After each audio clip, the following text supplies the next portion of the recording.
Beliau mengatakan, wa a'zamul 'uqubat nisyanul 'abdi li nafsihi wa ihmaluhu laha.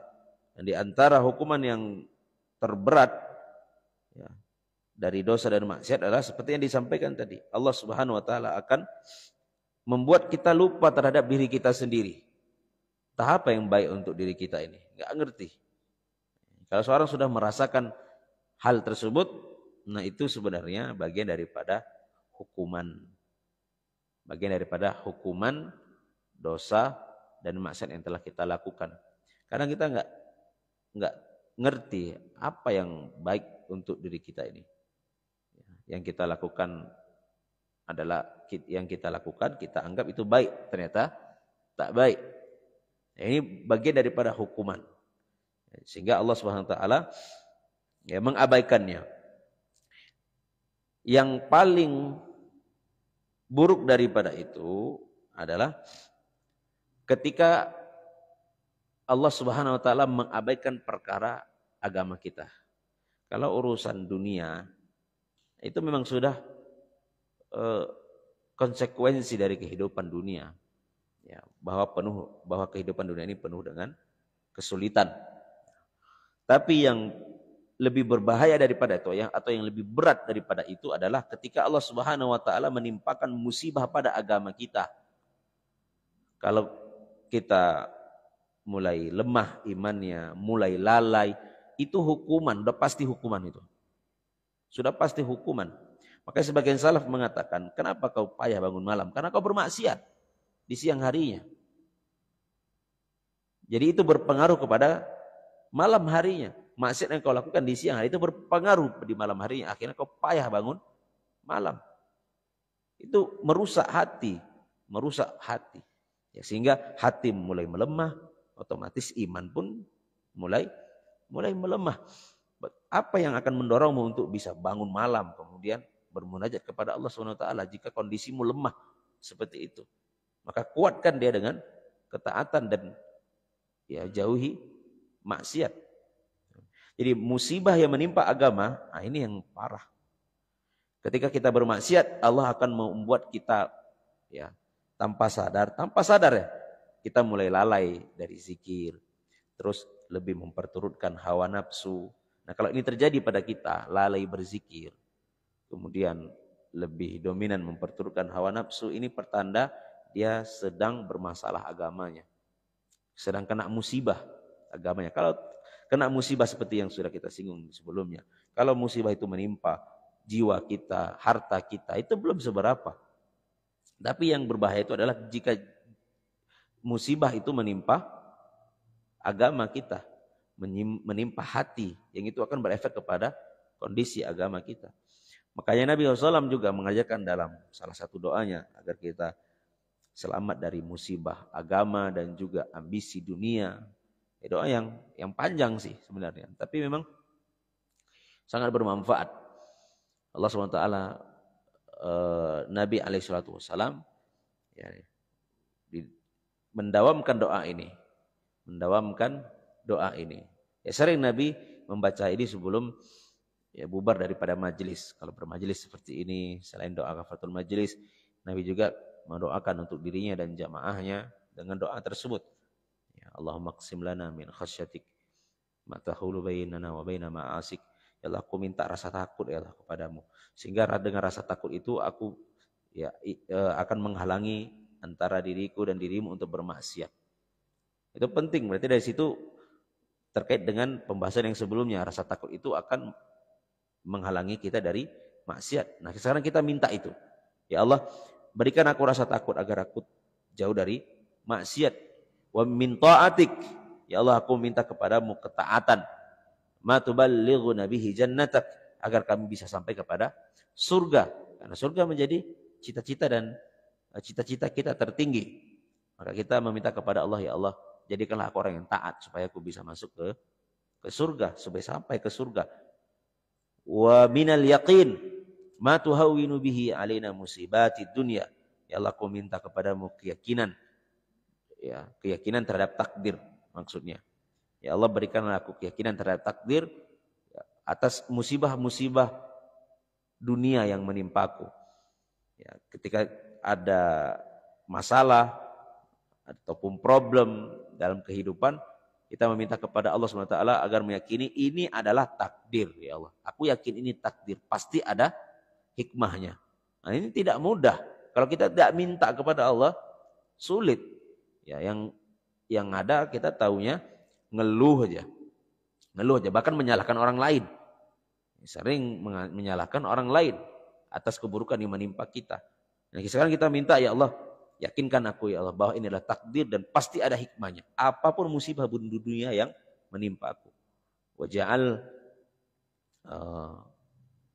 Waj'alhu alwaritha minna. Allah, jadikanlah kami terus seperti itu. Ya, terus ada rasa takut, terus taat, kemudian terus meyakini semua permasalahan hidup ini pasti adalah bagian daripada takdir yang ada hikmahnya sampai kami mati, ya Allah. Ya, kemudian waj'al tha'rana ala man zalamana. Lalu kita juga meminta kepada Allah SWT agar Allah ya membalas kezaliman. Kalaupun kita ingin membalas kezaliman orang-orang yang berbuat zalim kepada kita, maka kita akan membalasnya sesuai dengan perbuatannya, tidak melampaui batas. Gitu. Artinya, kalaupun kita mengambil opsi untuk membalas kezaliman orang lain, ya semoga kita tidak melampaui batas. Karena kalau kita melampaui batas dari kezaliman yang dilakukannya, maka dari status terzalimi menjadi zalim. Itu kita nggak mau. Walaupun yang lebih baik adalah bersabar dan memaafkan. Ya memang itu lebih bagus. Cuman kadang kan ada kondisi orang di mana memang dia mau balas. Gitu. Kalau mau balas boleh. Gitu. Mau balas boleh. Wa in aqabtum bimithli ma uqibtum alaihi, ya, wa in aqabtum fa'aqibu bimithli ma uqibtum alaihi. Kalau kalian ingin membalas perbuatan buruk orang lain, itu lakukanlah sesuai dengan apa yang dilakukan kepada kalian. Seperti yang kita contohkan, kalau dipukul sekali, balas pukul sekali. Kalau dipukul kepala, pukul kepala. Itu.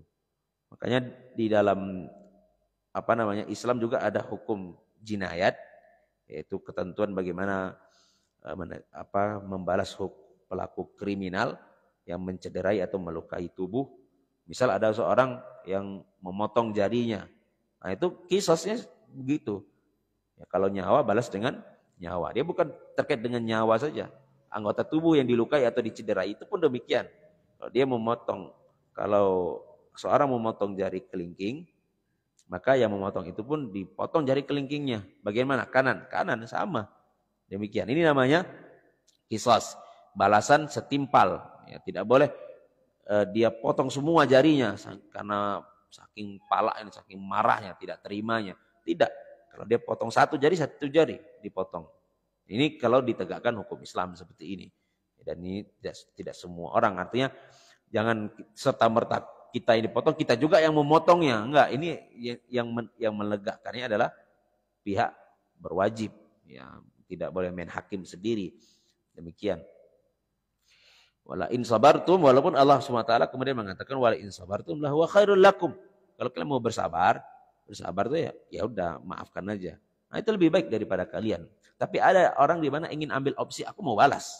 Nah, kalau kau mau balas, balaslah, tapi setimpal. Jangan lebih. Jangan lewat batas. Kalau lewat batas, maka yang tadinya kau berstatus terzalimi berubah menjadi zalim. Nah, kita nggak mau itu. Ya. Sampailah pada perkataan di mana Nabi dalam doa itu mengatakan wala taj'al musibatana fi dinina. Wala taj'al musibatana fi dinina. Ya Allah, janganlah kau timpakan musibah pada agama kami. Apa musibah agama itu? Lalai berzikir, kemudian lalai dari kewajiban, ya. Itu semua musibah pada agama, ya. Meninggalkan yang wajib lebih parah lagi, melakukan yang haram, demikian. Jadi kalau ada pelanggaran dalam agama yang kita lakukan, itu pertanda musibah sedang menimpa agama. Walaupun kelalaian,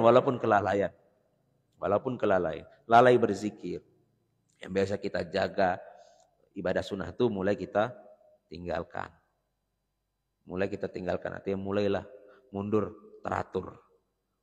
Mundur teratur. Nah, itu pertanda musibah agama. Kenapa itu terjadi?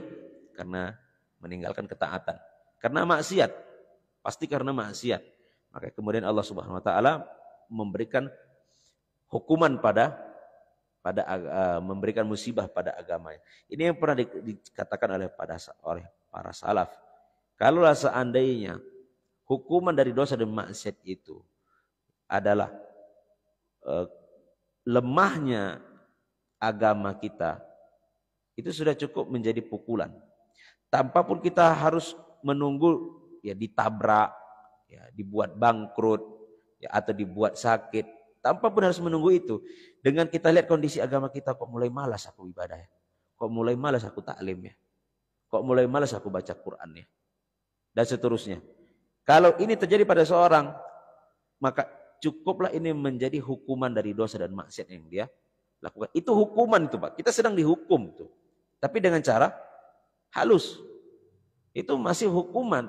Tapi jangan main-main.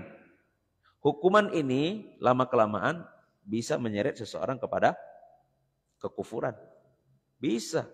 Agama itu lunturnya pelan-pelan. Ya, sebagaimana yang kita singgung. Setan itu menghancurkan kita waktu demi waktu, bukan satu waktu.